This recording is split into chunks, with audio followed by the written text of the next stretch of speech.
J'écoutais sur Radio Notre-Dame hier soir une émission avec Marie-Noël Tabu, je crois, qu'elle s'appelle comme ça. Et alors, elle nous parlait d'Abraham.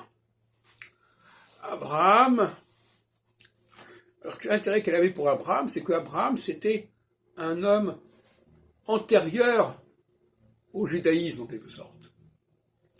Exactement, dans la Genèse, il semblerait, je n'ai pas encore pu vérifier ou revérifier, que Abraham soit le père de toute l'humanité.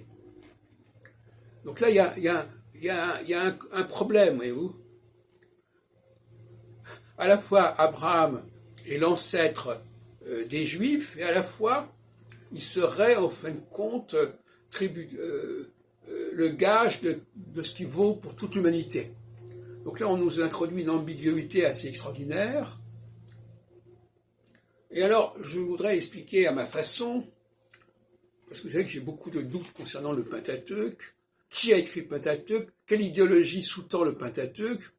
Et à mon avis, c'est une idéologie israélite. C'est-à-dire, non pas juive, mais israélite. Pour que moi, israélite, c'est le contraire de juif. C'est l'opposé des juifs, ce sont ceux qui ont rompu avec les juifs, avec la Judée. C'est la maison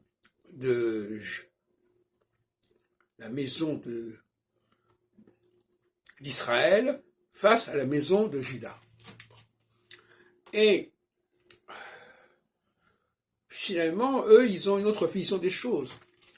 Ils sont les premiers anti-juifs de l'humanité, ces Israélites. Ils se rebellent contre le pouvoir judéen qui les a asservis, qui les a vassalisés.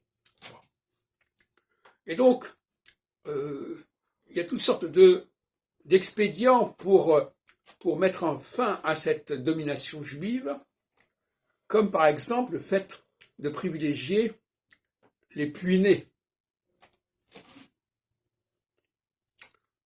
Par exemple, Jacob est le puîné d'Ésaü.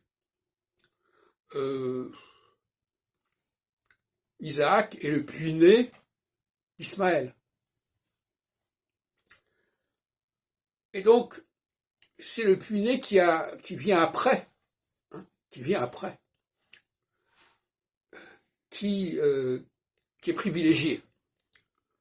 Et donc, on va inventer dans le livre de la Genèse notamment, et dans les livres de l'Exode, bien entendu, encore plus, avec les fils d'Israël et Moïse. Et moi, ce qui me gêne beaucoup dans tous ces discours religieux, c'est qu'ils prennent véritablement les Écritures pour argent comptant. Alors ça me paraît effarant.